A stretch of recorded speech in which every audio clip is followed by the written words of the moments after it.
Okay, everyone. So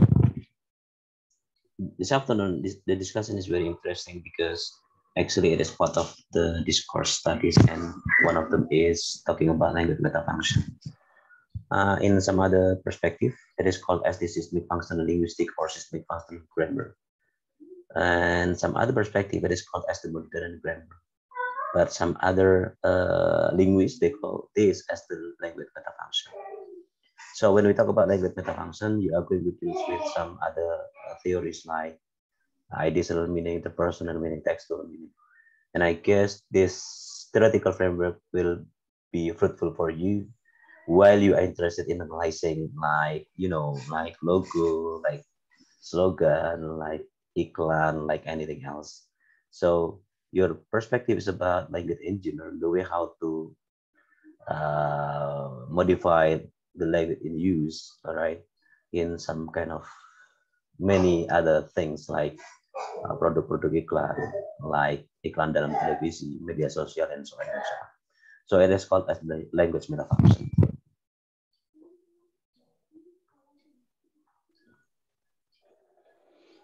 All right. So when we talk about again language metafunction, the first step you have to know is what is actually language metafunction itself, the definition of language metafunction. Maybe some of you already know the definition of this language metafunction, or maybe when you studied in S1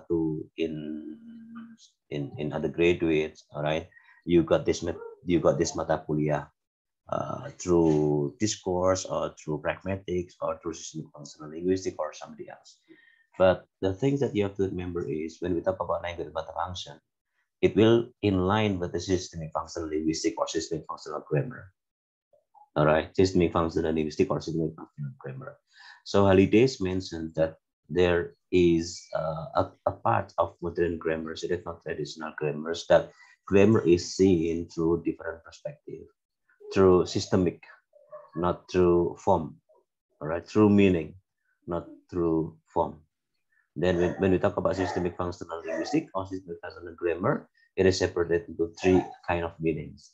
So the first meaning is ideational meaning, the second one is interpersonal meaning, and the third one is textual meaning. So today we are going to deal with ideational meaning, interpersonal meaning, textual meaning. For example, if you are interested in analyzing pidato Ketua PBB, all right. So actually you may take one of them from this true meaning. Maybe you want to take as the textual meaning analysis. Pidato itu diambil secara textual analysis.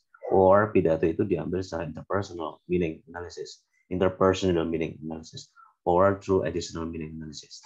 Or if you want to have something like iklan rokok or iklan mobil or iklan apartment or iklan campaign, right? So you can take as one of the three or among three. Okay, you may analisis secara tekstual, analisis secara interpersonal, otherwise analisis secara ideational meaning. About the language metafunction, when we talk about metafunction, it has three kind of components. All right, the component is what is meant by textual metafunction, the personal metafunction, and ideational metafunction. As Reza or Arisa, I didn't remember. So you talk about mood, you talk about tenor, you talk about the feel. All right. So when we talk about the feel, actually it deals with these three kind of components. And also when we talk about mood, when we talk about tenors. So then the big layer is the genre base. All right. That why when we talk about examples describing text or narrative text or recount text or literary text, right? So it is part of the genre because in every text there is a tenor, there is a mood, all right, and there is a feel. So looking at the left side, okay, here is the definition of what is meant by interpersonal and ideational and the textuals. Okay, so interpersonal it deals with something like social relationship that is interpersonal. Examples, okay, examples. You bisa menganalisis interpersonal meaning rektor ketika berpidato, alright, rektor ketika berpidato. So by having this interpersonal meaning, you are going to know the next social relationship, the next social relationship.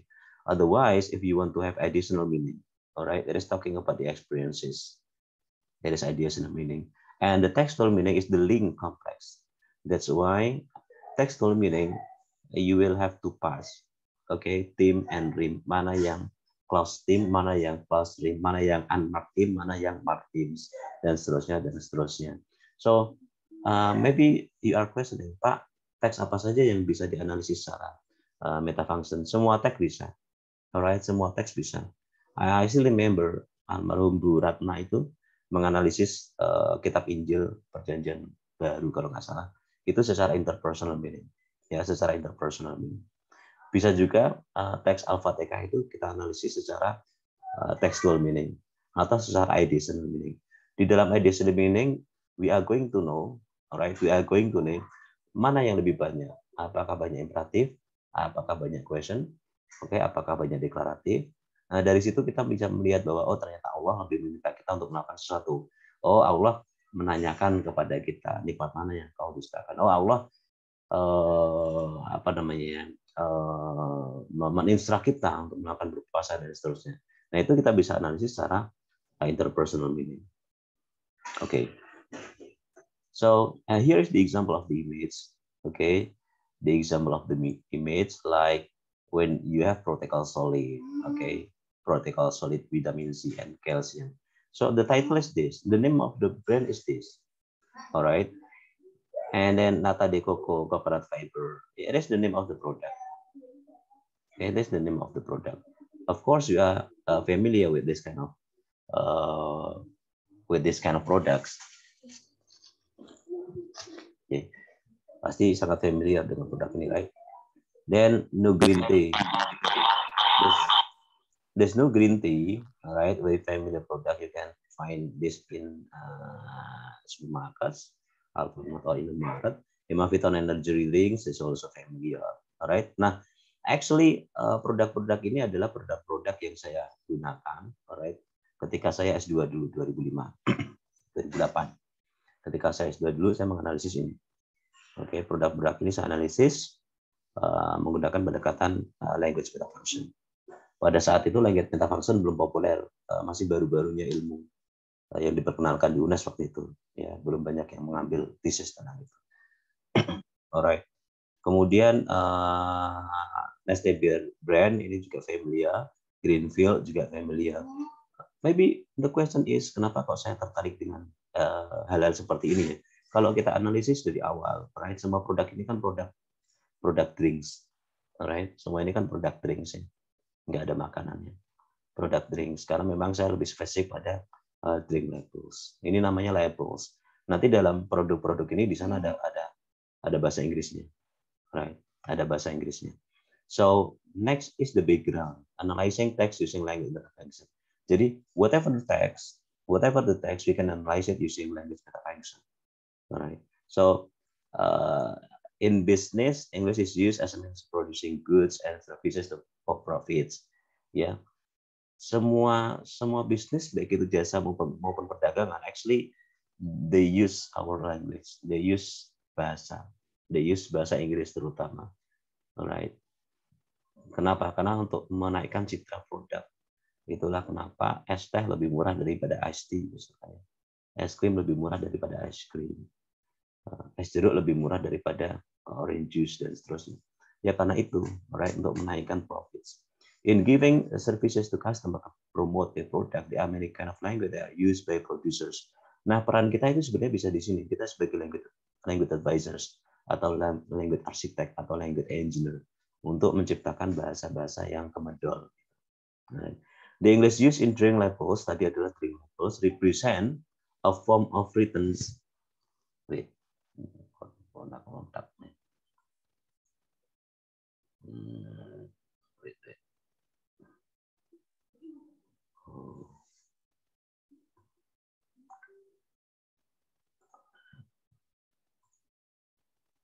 Okay.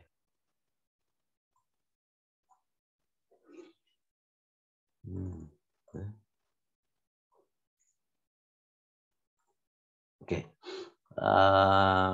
Communication which contains various kind of sentences. Di sana akan various kind of sentences. Hal yang terbaik yang bisa kita Analisis dalam teks ini adalah ternyata tidak semua produk customer atau produk creator, produk producer, mereka itu menggunakan bahasa Inggris yang tepat. Ya, kalau kita berpatokan pada traditional grammar, ternyata mereka juga nggak tepat dalam menggunakan bahasa Inggris tata bahasanya. Gitu. Nah, itu yang sisi lain yang bisa kita ulik. Each sentence within the drink label implies the writer's purpose as to give information atau to persuade atau to warns. Oke. Nah, yang lebih coba kita analisis pada iklan-iklan tertentu ya. Kenapa iklan-iklan ini kemudian dia memunculkan ini drink labels gitu ya. Drink labels gitu. Dia tidak menampakkan gambar orang gitu ya. Tidak menampakkan gambar orang. Kalau ini misalkan yang menampakkan gambar beruang, right? It doesn't mean that ini susu beruang, right? It doesn't mean that ini susu beruang yang diambil susunya gitu, enggak. Tapi ini hanya sekedar brand. Gitu. Tidak semua yang ditampilkan di gambar secara multimodality, tidak semua produk yang ditampilkan itu adalah dia sebagai sahabat atau sebagai brandnya. Bisa jadi yang ditampilkan produk di dalam produknya ini adalah dia musuhnya. Gitu. Dia ada musuhnya. Makanya tidak serta-merta juga bagi teman-teman atau teman-teman kita yang lain kalau sering menampilkan suaminya, sering menampilkan istrinya, tidak serta-merta dia cinta. Tidak serta-merta wah cintanya. Karena iklan Baygon itu gambarnya Mosquito dan Mosquito dibunuh. Gitu ya. Ya enggak? Iklan Baygon itu gambarnya Mosquito dan Mosquito dibunuh. Iklan apa namanya? Iklan lem tikus itu gambarnya juga tikus gitu. It doesn't mean that dia sangat merespek tikus, tetapi tikus itu yang dibunuh. Gitu. Nah, kalau kalian menampilkan pasangan kalian, bisa jadi bukan tentu kalian cinta pasangan kalian, tetapi justru sebaliknya. Saya kadang geli kalau melihat komparasi multimodality antara kehidupan nyata dengan kehidupan produk. Gitu ya. Jadi ya kalau ada teman-teman kalian yang menampilkan sok pamer pasangannya, itu belum tentu mereka saling cinta. Bisa jadi teman musuhnya dibunuh nanti. Gitu. Right. So jangan sering menampilkan pasangan kita di media sosial. Gitu. Menampilkan cover, Pak. Menampilkan apa? Covernya. Ya. Kelihatannya harmonis, ternyata Kelihatannya di harmonis. rumah bertengkar terus. Itu sudah ada itu. Nah, makanya. Sampai dipukul pakai helm. Nah, ya Allah. Tapi kan itu simbol agar tidak diambil orang. Kalau ada yang punya kan jelas gitu. Walaupun di dalamnya bertengkar gitu. Diskursnya kan jelas itu. Keren Iya. itu. Iya, makanya kita perlu multimodality. Jadi justru yang selalu menampilkan pasangannya gitu, kelihatan harmonis, malah itu ada something hidden di sana. Biasanya gitu. Sama kali ikan Baygon, sama ikan kecoa dan lain-lain, dia tampilkan musuhnya gitu. Alright. So back to language meta function. Nah, meta function on labels. Teman-teman kalau tertarik dengan beberapa labels, ya kita bicara tentang labels. Labels itu bisa in any kind of products. Dia bisa di products mobil, dia bisa di products furniture, dia bisa di produk any products. Right? Nah itu bagian dari labels. The word label is a piece of papers, ada yang close, fixed to something to describe what it is and who owns it. On the other hand, it states the label is describing something. Memang this label itu apa sih? Describing something in a way that is too general or unfair stated. Ya, unfair stated. BUMN sekarang juga punya labels ya, dengan apa namanya labelsnya itu. Takwa apa ya labelsnya itu. Nah itu dia punya labels. Tiap bank juga dia punya labels. Then the writer would like to describe many labels. Ini yang tertempel ya, fixed on the buttons of the product.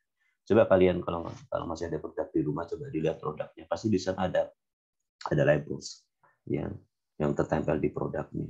Gitu. Kelihatan ya, masih kelihatan di sana ya. Slide-nya jalannya. Yes, sir. Okay, so text on labels tadi sama menyontohkan pada cortical solid vitamin C. Nah, sampai appropriate sampai dengan anomali di sini ada labelsnya yang bisa kita analisis. Gitu. If I'm not mistaken, saya mempunyai 61 drinks. Saya menghunting 61 drinks. Jadi saya ke Superindo, ke Gilael produknya bagus-bagus tuh, produk Inggrisnya produk nggak umum.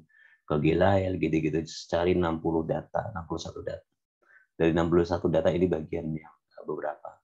Protocol solid misalkan appropriate for children's growth, pregnancy, and breastfeeding periods. Nah ini appropriate for children's growth, pregnancy, and breastfeeding period. Also, kenapa dia menggunakan appropriate lagi? Appropriate for poor health, after surgery, and for the elderly. Protocol solid after sessions help speed up wound healings and bones recovery, bones decaying, as well as stitch anomaly. Jadi memang kalau dulu kita ingat protokol itu kan untuk penyembuhan yang cepat ya, untuk cepat penyembuhan setelah operasi dan lain-lain kita diberi protokol vitamin C. Kemudian tadi coconut fiber, quality you can trust from selected fresh and coconut more enjoyable to drink wholes. Bear brand, ready to drink milk, bear brand milk, bear. Jadi diulang lagi, right? Bear brand milk, bear brand is made from fresh whole milks, sterilized, wholesome and delicious. Bear brand is easily digested and is recommended for all purposes for which milk is.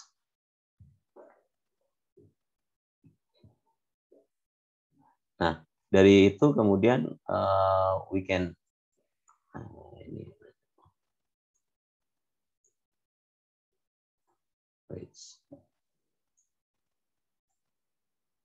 okay. Then we are going to have the questions. The questions are how under experience or additional meanings. Beberapa teori menyampaikan sebagai additional meaning, but some other theory menyampaikan sebagai experiential meaning.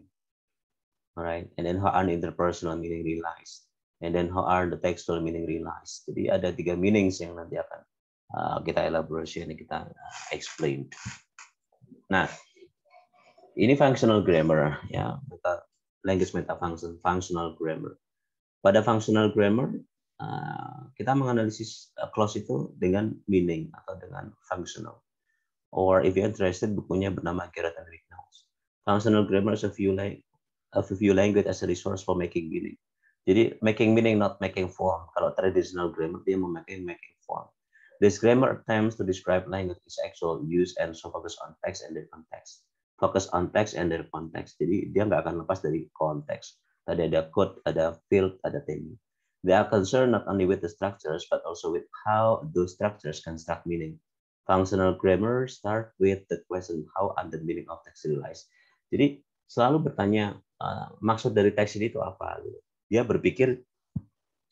berpikir maksud dari teks beserta konteks, tetapi kalau traditional grammar, teks ini formnya seperti apa. Itulah bedanya functional grammar dan traditional grammar. Nah, ini kalau traditional grammar ya, atau formal grammar. Traditional grammar and formal grammar would analyze, misalkan it provides antioxidants. Ya, secara traditional grammars, it itu noun, verb provides to verbs, antioxidant is the object. Udah ini aja nih kalau traditional grammars.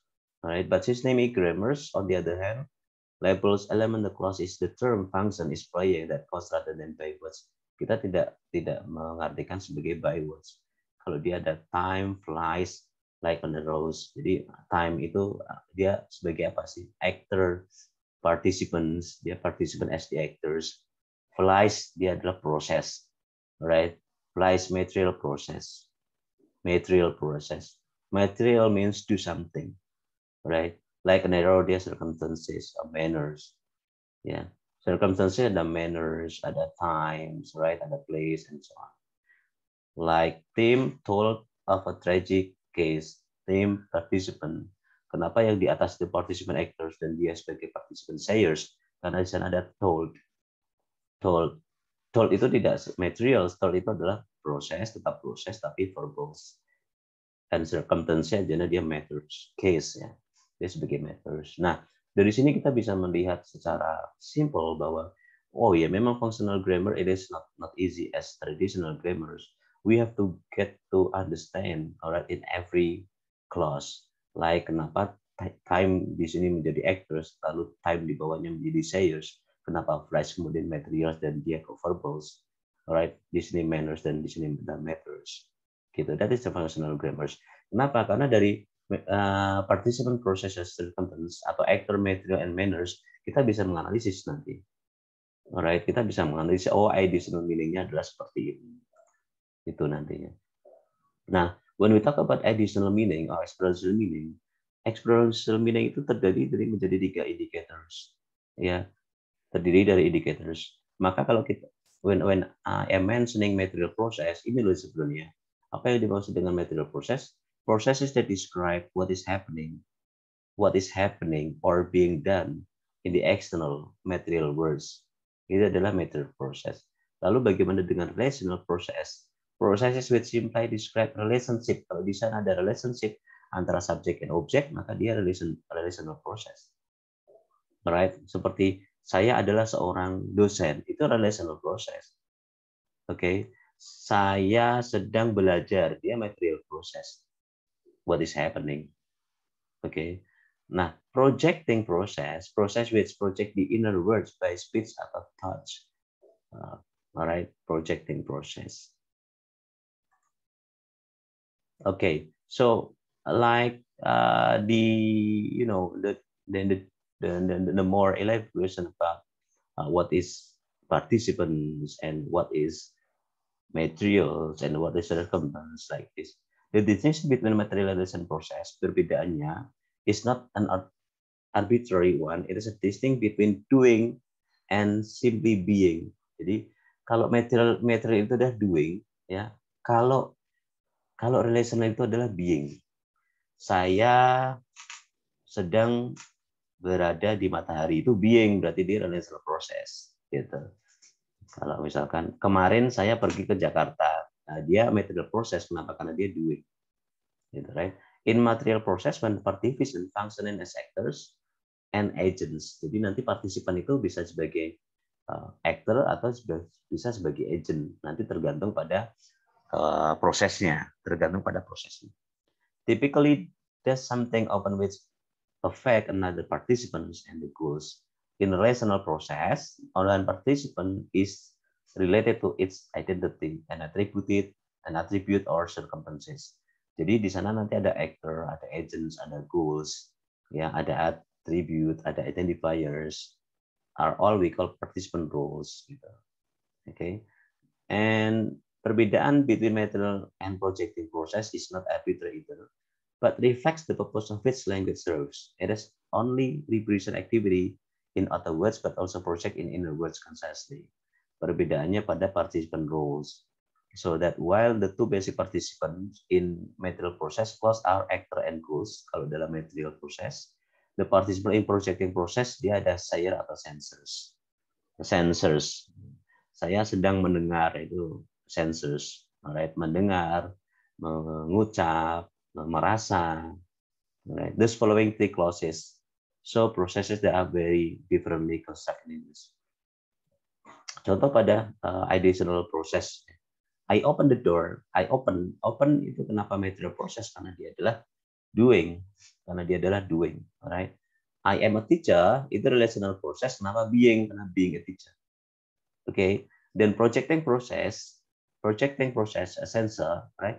I asked him whether he would be there. Nah, dengan kata ask, dengan kata like, dengan kata senses atau sensing itu masuk ke projecting process. Okay, I started, material process. I felt the senses, dia masuk ke projecting process. Was sleepy, being, ya, ini being, dia masuk ke relational process. Simply kalau saya sudah menguasai ini, sangat-sangat menguasai. Jadi kalau verbnya dia adalah verb, ya, kalimat verbal, dia masuknya ke dalam material process.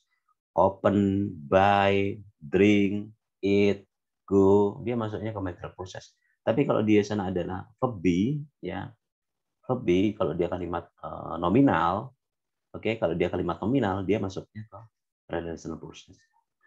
Saya sakit, saya guru, saya di sini, itu relational process. But then kalau projecting process itu adalah dengan senses, ya, dengan sensing, as, felt, touch, taste, dan sebagainya. Gampangannya gitu kalau sudah Inggris pengalaman gitu. And then interpersonal meaning, right? Interpersonal meaning. One of the most basic interactive distinct is between use to exchange goods and services. A second distinct is between demanding and giving. We can therefore demand information. Ini sebetulnya. Giving information. Jadi dalam interpersonal meaning, nanti you akan menemukan metafunction interaction-nya ada finite, ada subject finite, ada mood, ada predicator, modal finite, polarity, and so on and so on. Nah, fungsi dari interpersonal meaning itu kita akan mengetahui dia exchanging goods or services, atau demanding information, atau giving informations, atau giving goods and services, and so on. So on. Itulah kenapa dalam interpersonal meaning itu selalu dipakai oleh para pakar bahasa dalam persidangan-persidangan tertentu. Misalkan dalam persidangan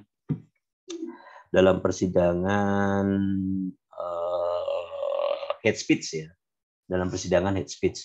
Jadi hate speech itu bisa kita lihat dalam interpersonal meaning ini, ya, dengan interpersonal meaning. Kalau ada orang kemudian mencaci ras tertentu, kemudian mencaci produk tertentu, itu bisa kita analisis dengan interpersonal meaning. Kenapa? Karena di interpersonal meaning itu bisa memberikan giving informations, ya, giving informations. Apakah mood-nya itu memang mood kebencian, ataukah hanya mood memberikan informasi. Jadi mood benci sama mood sekedar informasi itu bisa dianalisis dengan this interpersonal meaning.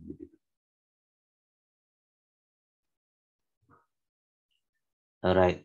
Dalam interpersonal meaning ada dua types, giving information and demanding informations. Ya.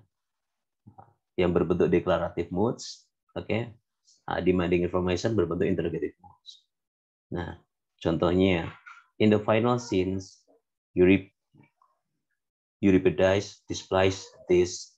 So in this final scenes, dia sebagai agents, ya. Dia sebagai agents. Dia bukan sebagai objek meskipun dia di depan kalimatnya sebagai agents. Kemudian subjeknya adalah Euripides, right? Displays this. Nah, displays itu kalau dalam traditional grammar dia sebagai verb. Tetapi dalam interpersonal meaning dia dibagi menjadi dia mood finite and subject finite. Subject finite dia menjadi mood. Displays itu berarti moodnya deklaratif, right? And predicators, complements. This itu sebagai complements, itu sebagai predicators. Alright, residue. So dalam interpersonal meaning itu dibagi menjadi mood and residue. Bisa jadi residunya di depan, bisa jadi residunya di belakang, bisa jadi kedua-duanya. Right? It is giving information as the declarative mood. So kalau kalimat ini ada declarative mood. Okay. And demanding information as in the interrogative mood, like does Penny play squares? Nah, does Penny play squares? Does ini adalah finite. Ya, finite subject finite with declarative. Ya. Nah, play ini dibagi menjadi dua. Play ini menjadi predicators. Sebetulnya does sama play ini adalah satu verbs, tapi karena dia interrogative mood, maka itulah alasannya kenapa dia harus ada does di depan. Gitu. Kenapa kok nggak pakai play di depannya? Penny, kenapa harus pakai does itu? Nah, kan bisa Penny play squares. Gitu. Nah, alasan itulah kenapa di sini perlu does. Ya.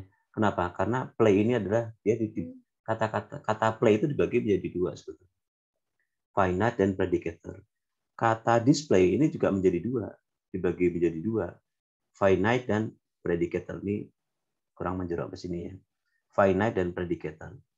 Alright. Setiap kata itu dibagi fungsinya menjadi dua. Kemudian kalau di sini misalkan plate, di sini plate ya ada ed.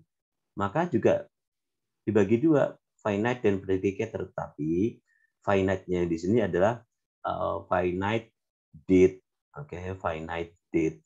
Di sini tetap play, di sini tetap did. Nah, itulah. Jadi kalau traditional grammar, loh ini kok bisa das di depan, kok bisa did di depan, US pokoknya konon ngono gitu kalau traditional grammar. Tapi kalau dalam language metafunction bisa kita jelaskan seperti itu. Oke. Nah, fungsi yang lain adalah sebagai exchanging goods and services atau giving goods and services. Dengan kata place quest gitu Pak ya. Place quest itu ya bisa kita analisis panjang ya. There is no subject, no finite. Karena play itu as the predicators, right? Place, quest that is the complements. Nah, mood imperatif. Kalimat ini adalah imperatif. Alright. Do, place, quest. Nah, baru kelihatan. Sebenarnya kata place, quest itu ada do yang tidak terlihat. Alright, ada hidden do yang tidak terlihat. Atau hidden subject. You di sini bisa jadi you. Oke. Gitu. I will play squash. Nah, jelas kalau ini I-nya subjek. Will itu finite, predikatornya play. Alright. Squash itu complements and residue. Ini garisnya kurang ke sini ya. Oke. Nah, exploring textual meaning ini masuk ke textual meaning. Textual meaning itu hanya dibagi menjadi tim sama ring. Lebih mudahnya gini lah. Alright, protocol solid eversions bla bla bla bla bla bla. Timnya adalah ininya, right? Rimnya baru penjelasannya. Rim itu menjelaskan tim. Alright, rim itu menjelaskan tim. Coco malt give you bla bla bla. Pokoknya sebanyak-banyaknya ini dia rim. Alright, sebanyak-banyak ini adalah rim. Oke. Necta contains grid bla bla bla ini rim. Nah, ini adalah tim dibagi menjadi tim dan grid. Alright. Tim as what the message. Apa sih fungsi tim itu? Tim as what the message is concerned with, the point of departures for what speaker is going to say. Nah, itu tim di sini dan di sini rim. Tidak serta-merta selalu subjeknya di depan tim ya. Rimnya di belakang, tapi dalam kasus nanti analisis ada juga yang rim, tim, rim. Nah, example like this, right? Ini hari this, tim dibagi menjadi unmarked teams sama marked teams. Oke. Ada yang nominal groups, ada yang pronoun as a heads, dan sebagainya. Nah, kalau kalimatnya sudah WH question, who killed Robbins? And with what shall I mean it? Nah, tim itu bisa jadi WH question itu sebagai tim. Kemudian selanjutnya adalah sebagai rim. Like your kid, ini imperatif ya. Your kids keep out of the way. Jadi yang tim adalah ini. Let's itu menjadi tim. Kemudian yang selanjutnya adalah menjadi rim. Alright, that is the team rim. So it is the simplest daripada yang ideal meaning atau textual meaning. Yang very complicated ada textual meaning. So ini contoh meta functions ya. Meta function ini pada produk protocol solid. Experiential meaning ini experiential meaning atau additional. It is appropriate for children's growth pregnancy and breastfeeding period. So it itu participants, S itu proses, alright. Appropriate bla bla bla itu sebagai circumstances. Nah, partisipannya sebagai carrier dia, alright, sebagai carrier, sebagai membawa.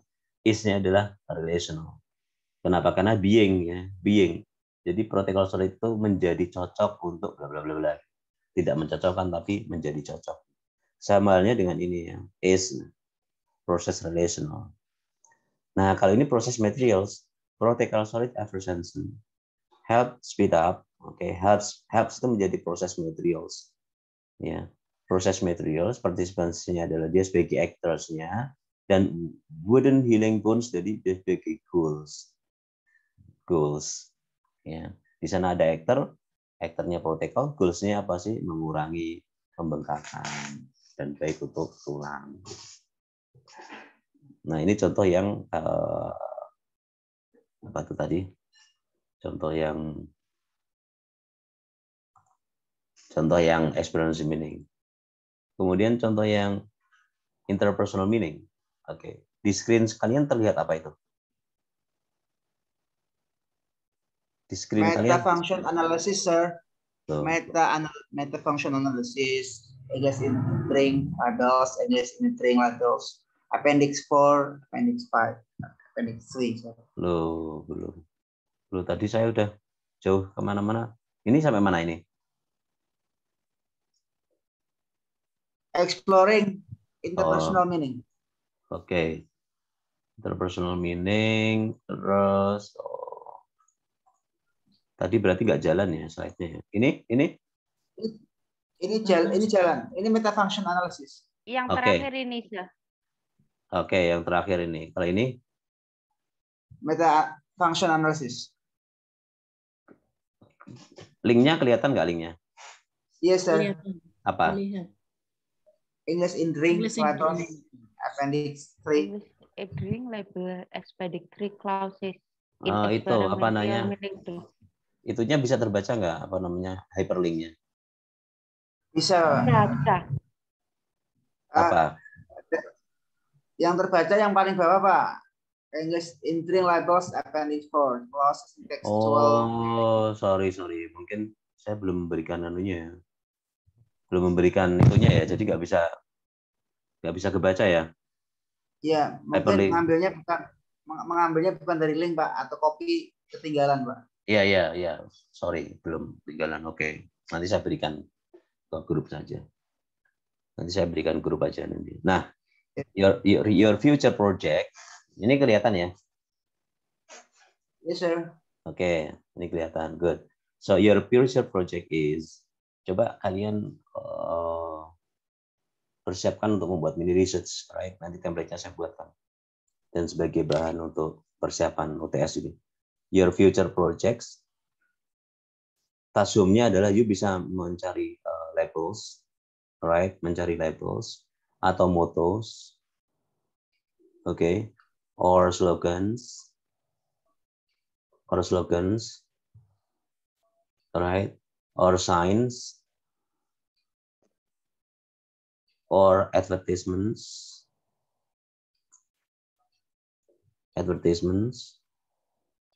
right? And brochures or flyers.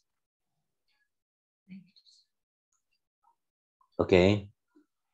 Nah, di analisis seperti tadi, nanti contohnya saya sampaikan di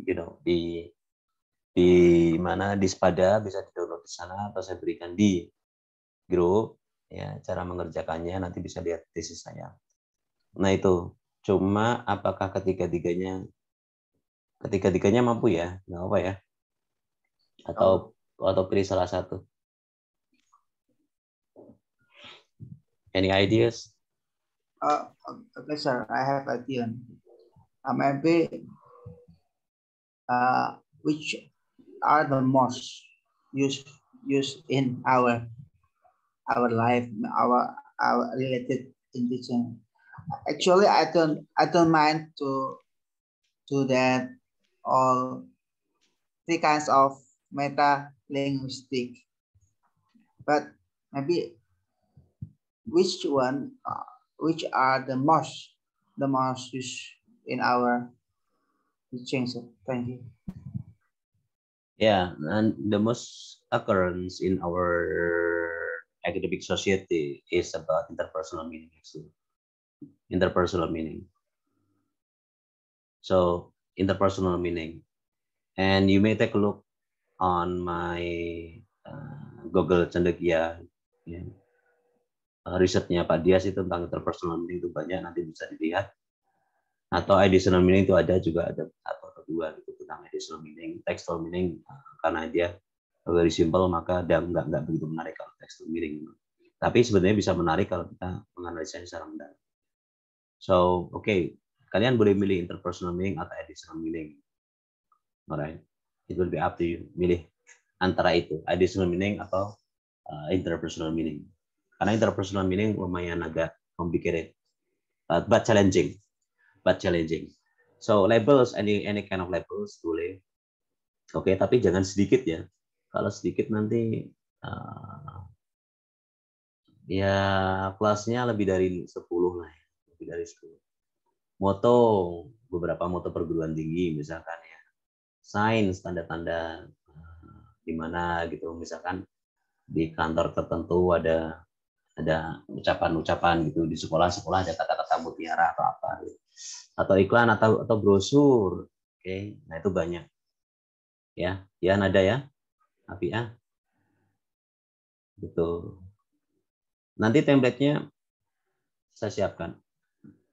Ya. 2 minggu, ini kerjanya 2 minggu. Oke. setelah Lebaran. So, apakah itu tugas PTS atau tugas biasa? It will be UTS sih. It will be UTS. UTS. UTS-nya kan by project ya.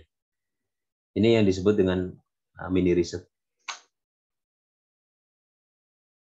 Gitu. Nah, kalau you bisa selesaikan ini, sebenarnya you bisa menyicil satu artikel tuh ya sebagai bagian luaran sebetulnya. Gitu.